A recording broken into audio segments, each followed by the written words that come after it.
एक बूढ़ा आदमी अपने बहू बेटे के यहाँ शहर रहने गया। उम्र के इस पड़ाव पर वो बहुत कमजोर हो चुका था। उसके हाथ कांपते थे और दिखाई भी कम देता था। वो एक छोटे से घर में रहते थे। पूरा परिवार और उनका 4 वर्षीय पोता एक साथ डिनर टेबल पर बैठकर खाना खाते थे। लेकिन बूढ़ा होने के कारण उस व्यक्ति को खाने में बड़ी दिक्कत होती थी। कभी मटर के दाने उसकी चम्मच से निकलकर फर्श पे बिखर जाते, तो कभी हाथ से दूध छलककर मेजपोश पर गिर जाता। बहू बेटे 1-2 दिन ये सब बर्दाश्त करते रहे, पर अब उन्हें अपने पिता के इस काम से चिढ़ होने लगी।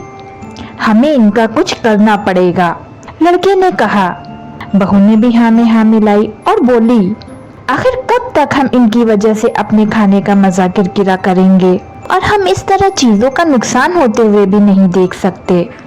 अगले दिन जब खाने का वक्त हुआ तो बेटे ने एक पुरानी मेज को कमरे के कोने में लगा दिया। अब बूढ़े पिता को वहीं अकेले बैठकर अपना भोजन करना था।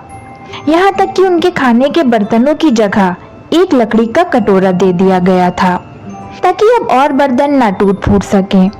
बाकी लोग पहले की तरह ही आराम से बैठकर खाते, और जब कभी कभार उस बुजुर्ग की तरफ देखते तो उनकी आंखों में आंसू दिखाई देते। ये देखकर भी बहू बेटे का मन नहीं पिघलता। वो उनकी छोटी से छोटी गलती पर ढेरों बातें सुना देते। वहां बैठा बालक भी ये सब बड़े ध्यान से देखता रहता और अपने आप में मस्त रहता। एक रात खाने से पहले उस छोटे बालक को उसके माता पिता ने जमीन पर बैठकर कुछ करते हुए देखा। तुम क्या बना रहे हो? पिताजी ने पूछा। बच्चे ने बड़ी मासूमियत से उत्तर दिया, अरे मैं तो आप लोगों के लिए एक लकड़ी का कटोरा बना रहा हूँ, ताकि जब मैं बड़ा हो जाऊं तो आप लोग इसमें खा सकें। और वो फिर अपने काम में लग गया। पर इस बात का उनके माता पिता पर बहुत गहरा असर हुआ। उनके मुंह से एक शब्द नहीं निकला और आंखों से आंसू बहने लगे। वो दोनों बिना बोले ही समझ चुके थे कि अब उन्हें क्या करना चाहिए।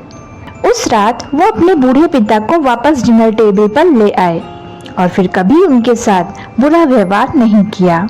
तो दोस्तों, हमें इस कहानी से ये सीख मिलती है कि हमें हमेशा अपने बड़ों का आदर करना चाहिए और उनके साथ बुरा सलूक नहीं करना चाहिए। तो आज की कहानी में बस इतना ही। उम्मीद करती हूँ आपको कहानी पसंद आई होगी। तो अगर आपको मेरी कहानी अच्छी लगी हो तो प्लीज इसे लाइक कीजिए, शेयर कीजिए और मेरे चैनल को सब्सक्राइब कीजिए। मिलते हैं आपसे अगली वीडियो में। तब तक के लिए बाय बाय फ्रेंड्स।